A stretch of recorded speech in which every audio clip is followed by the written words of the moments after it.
दोस्तों हम एक ऐसे नेता के बारे में बात करेंगे जो पहले भारत के साथ में या भारत के सहयोग से अपनी सत्ता को हासिल किए, परंतु बाद में उन्होंने भारत के साथ गद्दारी किया, ऐसा आरोप लगाया जाता है। कुछ लोग लगाते हैं, उनके बारे में जान लेते हैं, क्योंकि वह एक ऐसे व्यक्ति हैं जो नेपाल की राजनीति में अपनी अहम भूमिका निभाते हैं।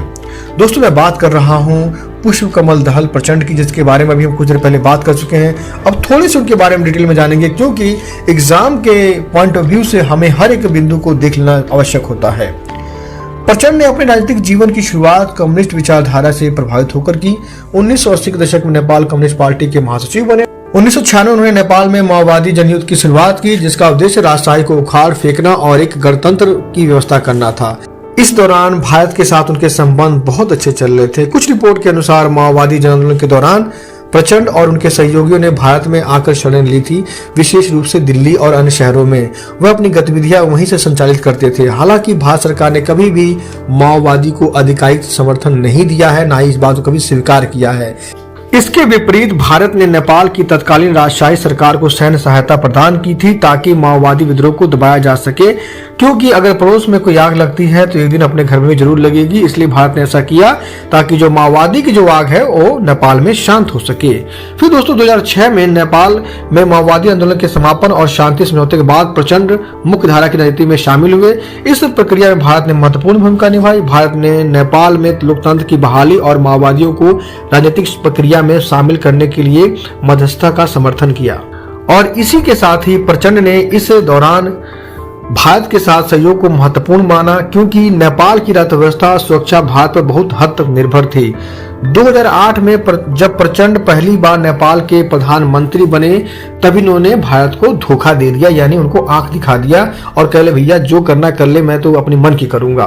उन्होंने क्या किया, सबसे पहले जो यात्रा थी वो चीन की, जबकि जो परंपराएं थी नेपाल के प्रधानमंत्रियों की, वो सबसे पहले यात्रा जो करते थे या दौरा करते थे वो पहले भारत करते थे। परंतु प्रचंड जी ने अपनी पहली यात्रा चीन को की, और भारत को इस चीज से बहुत बड़ा धक्का लगा, क्योंकि यह एक तरह से विश्वासघात की तरह था। ऐसा कदम उठाते ही नेपाल और भारत के संबंधों में खटास पड़नी शुरू हो गई, जिसको देखते हुए प्रचंड ने बहुत कोशिश की कि संबंध को सुधारा जा सके, परंतु वह संबंध कभी सुधरे ही नहीं। जब संबंध नहीं सुधरे तो प्रचंड ने जो भारत के समर्थक थे उनको नेपाल के अंदर दलाल कहा, यानी जो भारत का समर्थन जो नेता या जो लोग करते थे, प्रचंड ने उनको दलाल कहा, क्योंकि वह जो लोकल लोग हैं उनको भारत के खिलाफ भड़का के अपनी राजनीति की ड्यूटियां सीखना चाहते थे। इसके लिए उन्होंने सबसे पहले क्या किया, जो नेपाल की सेना थी, जो उनमें बड़े बड़े प्रमुख थे, उनको क्या किया, बर्खास्त करना शुरू कर दिया, क्योंकि उनको ऐसा लगता था कि जितने भी सेना प्रमुख हैं वो भारत के समर्थक हैं, इसलिए सेना में भारत समर्थक नहीं रहने चाहिए।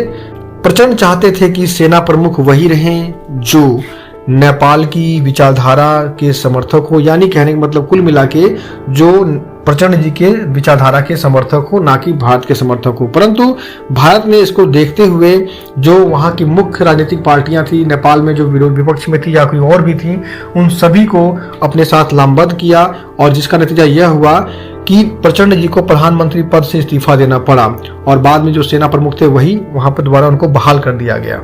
और दोस्तों ये जो खींचातानी चलती रही और आज भी चल रही है, क्योंकि आप जानते हैं कि जो केपी शर्मा ओली हैं वो मतलब पूर्ण रूप से कहा जाता है कि वह चाइना समर्थक है, भारत समर्थक नहीं है, और आए दिन कुछ ना कुछ बयान देते रहते हैं।